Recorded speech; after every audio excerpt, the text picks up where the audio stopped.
Selamat datang di channel Jagat Kebumen 2020. Kali ini Anda akan saya ajak untuk mendengarkan ular-ular dari sang tokoh Bapak Sukamsi SH, tokoh aktivis lingkungan hidup,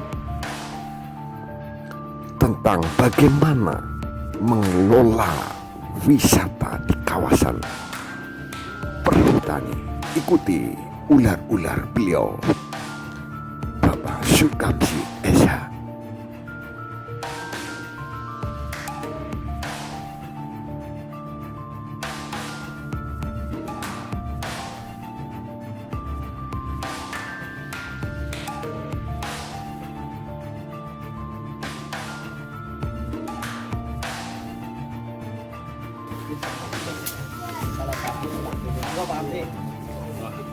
Ya, nuwun.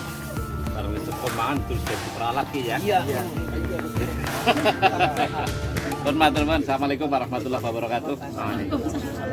Alhamdulillah wasyukurillah wala quwata illa billah mabatu Pak Tursino ingkang kula hormati sebagai Kepala Desa Argopeni, Pak Plabu sesepuh nelayan dan tokoh masyarakat di Argopeni. Juga dari Bapermades Pak Heru nggih. Pak Heru dan rekan yang hari ini alhamdulillah bisa silaturahmi bareng di tempat yang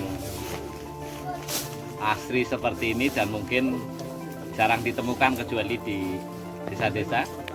Dan semuanya saja pesanggem beserta tokoh masyarakat yang lain. Matur nuwun Pak Tursino, dengan hajatnya desa hari ini mengadakan syukuran dalam rangka upaya peningkatan pengembangan wisata di sektor warna wisata bahari. Semoga dengan niat yang baik ini akan terwujud dan bisa sukses seperti apa yang diharapkan. Dengan doa yang tadi sudah dipimpin Pak Kaum, saya rasa itu sudah nyekup semuanya hajat kita, ya. Jadi kalau saya diminta untuk mewakili perhutani, ya kapasitasnya saya ada di dua kaki, maaf ini ya Bu Pak Heru sama Bu Sinta. Kaki saya itu ada dua, jadi satu di posisi BUMN perhutani, yang satu di posisi masyarakat. Karena kapasitas saya itu adalah tenaga pendamping yang unsurnya dari masyarakat, yang diminta oleh pemerintah melalui BUMN dan juga langsung dari kementerian tentang RHL, juga dengan program perhutanan sosial. Jadi ini nyekrup dengan apa yang sudah dilakukan oleh masyarakat. Jadi matur nuwun, walaupun ini nanti kok tadi sempat di luar dugaan saya, Pak Heru dan kawan-kawan bisa hadir ke sini. Jadi semoga kehadiran Pak Heru beserta rombongan nanti akan menguatkan apa yang diinginkan dari Argopeni. Tapi saya harap tidak cuma Argopeni, nanti akan menyeluruh. Karena program dari Pak Jokowi kaitannya dengan pemanfaatan kawasan hutan baik di Jawa maupun luar Jawa, PS tentang perhutanan sosial ini sudah mulai dilakukan. Dan salah satunya Argopeni ini sudah sedang dalam proses PS Kulin Kakak. Sekarang administrasi sudah masuk, kebetulan kami yang dampingi, tinggal menunggu tanda tangan dari KPH dan Divre. Kemarin sudah proses sampai ke Semarang. Kemungkinan besok apabila terlalu lama di Divre karena harus mencakup satu Jawa Tengah, kemungkinan akan kami untuk wilayah Kediri Selatan kami yang bawa sendiri ke kementerian. Kami mohon doanya semoga semua ini dukungan administrasinya segera dilengkapi dari LMDH itu. Kedua, berkaitan dengan pemanfaatan potensi dalam kawasan hutan, ini memang ada aturan yang tidak bisa ditinggalkan. Jadi pertama, kita harus paham bahwa ke depan peraturan dengan perlakuan Kulin Kakak ini, setiap warga memang khususnya kawasan hutan di luar PNS, TNI, Polri, dan tenaga BUMN atau orang yang kaya itu memang tidak diberhakkan untuk mengelola lahan, tapi diberikan pengelolaannya sepenuhnya kepada namanya LMDH. Nah, LMDH nanti akan menyerahkan, karena lembaga itu adalah lembaga desa, jadi mengenai konsep membangun itu tidak lepas dari desa. Lembaga itu hanya sebagai legalitas pengesahan kemitraan kerjasama antara BUMN dengan LMDH. Jadi saya rasa untuk Argopeni ini tadi sudah diaturkan Pak Kades, ini sudah ada PKS tentang pengelolaan kawasan wisata. Di sini ada 3 titik di Argopeni. Yang perlu disempurnakan adalah luasan lahan khusus penetapan WW, warna wisata. Ini yang belum ditentukan oleh LMDH karena belum ada pemetaan yang daerah mana potensi wisata ini ditentukan. Jadi kami sarankan pada pengurus LMDH beserta pemerintah desa, monggo segera ada pemetaan kawasan yang potensinya akan dijadikan wisata untuk tidak diberikan pada pesanggem perorangan, karena beresiko ke depan. Jadi wis nggone apik-apik wisata sing kudune dikelola nggo kemakmuran rakyat, nanti akan dikelola perorangan, ini akan jadi masalah. Nah, contoh yang sudah pemetaan dan sekarang berhasil yaitu Karangduwur. Dari luasan 280 hektar itu 195 hektar itu diplotkan menjadi status warna wisata. Jadi itu enak. Status warna wisata mau dikelola model apa, yang penting sudah ada putusan dari direksi, itu akan bebas pengelolaannya di sektor wisata. Dan ini tinggal Argopeni yang belum. Argopeni, Kalipoh itu belum, tapi silakan belajar ke Karangduwur karena sudah dipetakan. Dan ini yang memetakan adalah tim. Tim yang bagaimana? Tim yang punya kemampuan bisa melihat lokasi itu berpotensi sumber ekonomi untuk orang banyak. Jadi ada tim tersendiri. Tadi sudah sekilas sudah disampaikan Pak Tursino. Di kawasan wewengkon Argopeni, dari perbatasan desa Ayah, Logending itu sampai ke Karangduwur, ke Gua Tumang, itu memang semuanya potensi, Pak Heru, Bu Sinta. Pernah kami soundingkan, kami presentasikan hanya untuk sebatas gambaran potensi di hadapan direksi dan Kementerian Kehutanan dan juga pelaku wisata secara nasional kemarin di rapat para pelaku-pelaku wisata di sektor hutan. Ternyata mereka kagum dengan kondisi di sini. Kenapa ada? Dan masih ada lagi beberapa potensi lain yang memang di daerah lain tidak ada. Ini ada di sini. Jadi kita buka dari sedikit aja dulu bahwa Argopeni itu sepanjang garis pantai yang ada itu sekarang sudah ditetapkan status kelahutannya adalah HL, hutan lindung. Itu. Jadi hutan lindung kemanfaatannya itu cukup banyak. Ada, kalau tidak salah ada 11 kemanfaatan, tapi kalau di sini cukup dimanfaatkan 3 item saja sudah untung. Pertama untuk sektor wisata edukasi, kedua dari buah, nah, ketiga itu untuk pemanfaatan dari jenis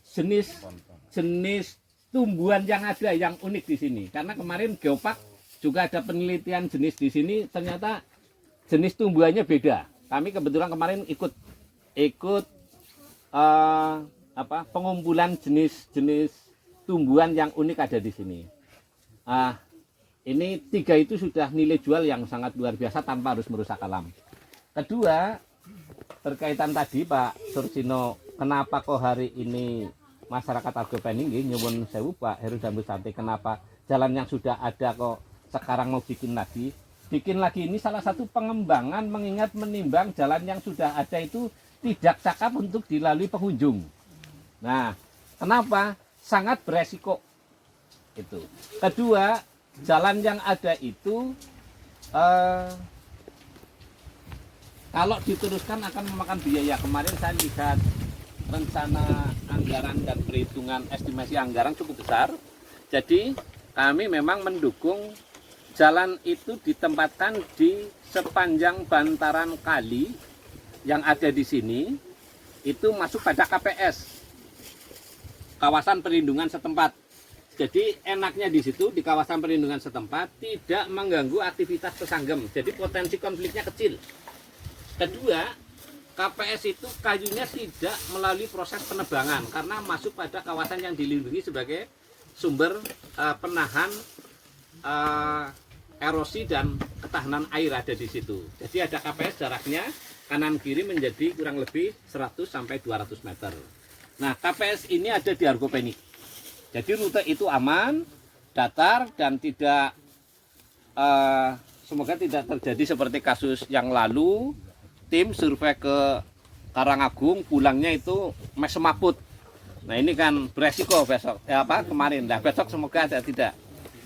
Memang kami sarankan untuk awal tidak menggunakan alat berat, tapi menggunakan manual saja dulu untuk menguji sejauh mana tanggapan publik nanti. Kira-kira menarik pengunjung, oke, monggo Pak Tursino tinggal pengembangannya dengan usulan normalisasi jalan wisata. Jadi tinggal bagaimana cara mencari celah sumber dana yang bisa dialokasikan untuk fasilitas jalan.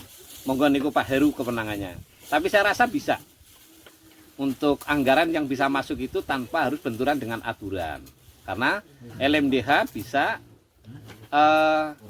perjanjiannya memang dengan Perhutani BUMN, tapi ya monggo saya tidak akan ngajari, cuman mungkin idealnya seperti daerah-daerah lain yang sudah ada di daerah Kedu Utara, itu dana yang ada dari dana desa masuknya ke BUMDes, dan BUMDes itu masuknya di sektor wisata. Semuanya dilakukan, pertanggungjawabannya BUMDes. Nah, cuman bendera legalitasnya itu lembaga, di mana-mana itu seperti itu. Jadi saya berharap hari ini sudah diniati dengan baik, selamatan juga nombok nggih Pak, mungkin niki raos syukur akan melaksanakan, semoga terwujud. Dan kebetulan saya bisa hadir dan kami mendukung sepenuhnya. Jangan segan-segan, setiap ada permasalahan berkaitan dengan pengelolaan kawasan hutan, ada mandor pendamping khusus pariwisata perhutani. Artinya nyeklub. Desa punya konsep apa, perhutani bagaimana, ini harus ada petugas yang khusus. Nah siapa? Lah beliau ini Pak Tulus. Ini mandor wisata di Gombong Selatan. Beliau mampu menguasai bagaimana sih teknik-teknik pengelolaan hutan yang mengarah ke warna wisata beliau. Nah kalau saya cakupannya luas, yaitu hanya luas tapi di bagian PHBM, pengelolaan hutan bersama masyarakat. Jadi bagaimana masyarakat bisa mengelola hutan dari sisi agronya, dari sisi pokoknya, wah, simbol apik, ya, simbol, ya. Jadi, gembon, ini kok ditutup, betul apa-apa. Bisa wadah. Permasalahan peta ora apa-apa. Berarti wis babar nggih? Nah, wis babar. Nah, jadi kalau posisinya memang mendampingi di sektor pengelolaan hutan bersama masyarakat, yang intinya bagaimana masyarakat sekitar hutan bisa mengelola hutan tanpa masalah. Maka tadi kaki saya ada di dua, saya harus bisa menyelesaikan masalahnya perhutani, bisa menyelesaikan masalahnya masyarakat, itu tugas saya. Usahanya seperti itu, karena pemerintah mengangkat saya seperti itu. Dan Pak Heru, mungkin Bu Santi perlu tahu, di Kabupaten Kebumen ada kisaran jumlahnya ada 86 desa hutan yang kami dampingi. Cuma satu, Sekedu Selatan ya saya, jadi 5 kabupaten, ada 460 desa yang menjadi binaan saya. Tapi saya fokus di sini. Karena apa? Strategi saya sudah saya sampaikan ke perhutani bahwa dengan jalur lintas selatan-selatan jadi, masyarakat harus sudah siap menyondingkan suguhan untuk keberadaan jalan itu, terutama sektor wisata. Ini strategi sudah kami sampaikan pada perhutani. Masyarakat tidak akan bangkit apabila tidak bisa melihat potensi ke depan. Nah, salah satunya ini upaya, semoga saja mungkin dari sini besok Pak Heru di 18 desa di Kecamatan Ayah, di antaranya ini jumlahnya ada 12 desa itu masuk kawasan hutan. Sama konteksnya dan kalau besok di Argopeniko Bapak Permades bisa menjembatani dan akan lebih menggeliat, saya harap ya. Ini kami juga minta untuk desa-desa lain di seluruh Kabupaten Kebumen dari 86 desa itu bisa untuk diberikan support seperti apa yang ada di Argopeni. Saya harapan itu. Jadi kontribusinya selama ini perhutani ke pemerintah daerah apa ada melalui pendapatan hasil hutan yang masuk ke negara melalui pembagiannya itu Pemda itu cukup besar. Kami tidak bisa menyampaikan besarannya berapa, tapi kemarin cukup besar juga yang diberikan ke pemerintah Kabupaten Kebumen. Sudah selayaknya sekarang kita untuk gayung bersambut dengan perkembangan zaman, dengan keterbukaan pemerintah, bagaimana kita menggeliatkan masyarakat untuk melek potensi yang ada di sini. Mungkin itu yang bisa kami sampaikan, dan kepada tokoh masyarakat saya matur nuwun, monggo jangan segan-segan apabila jenengan menghadapi kendala di bagian kehutanan, jangan menutup diri nggih. Catatan yang terbaik di wilayah Gomong Selatan adalah tidak ada kasus illegal logging, tidak ada kasus tenurial, tidak ada kasus lain yang mengarah ke penambangan. Ini hebatnya di Gomong Selatan. Jadi tenurial ngertos penguasaan lahan yang lahan negara oleh masyarakat, itu tidak ada. Illegal logging alhamdulillah setelah ada kasus dulu pembakaran truk sampai sekarang sudah. Salah satunya dulu Pak Kades, saya dan tokoh-tokoh di sini sudah dulu. Waktu Agino masih ladak-ladaknya tapi siki wis gari tuane kan. Tapi nuwun saya Bu Santi, itu salah satu bentuk kecintaan bahwa masyarakat Ayah itu masih punya adab dalam sisi lingkungan. Hanya terpengaruh satu dulu, ya. Jadi kemarahan masyarakat bisa mencegah pelaku pengerusakan hutan. Kenapa sampai membakar? Karena satu, saat itu belum ada kertas minyak yang untuk bungkus nasi. Jadi saat orang barang gawe itu kalau pulang kan dibungkus berkat, nggih. Itu yang untuk memprovokasi masyarakat. Nek jatine ditegur ngger barang gawe gale bungkusi sega karo apa. Sehingga disitulah muncak rame-rame. Sudah kembalilah di situ, sekarang eksis dan ditetapkan berkat perjuangan masyarakat Argopeni, Karangduwu dan sekitar sini. Jati yang ada sekarang distatuskan hutan lindung, dan untuk menebang tidak berani, harus sepengetahuan beberapa tokoh.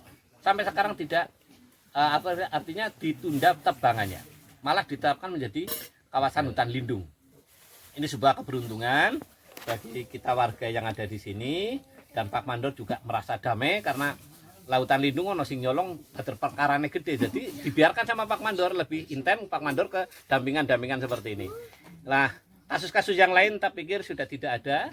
Tinggal sekarang kasusnya adalah kasus dari ketekatan masyarakat membuka lahan untuk membangun potensi ekonomi itu toh. Tidak salah. Dan itu sudah diterima baik oleh jajaran perhutani. Contoh, membuka lahan parkir, membuka wisata, itu belum ada izin sudah dibuka, itu pelanggaran.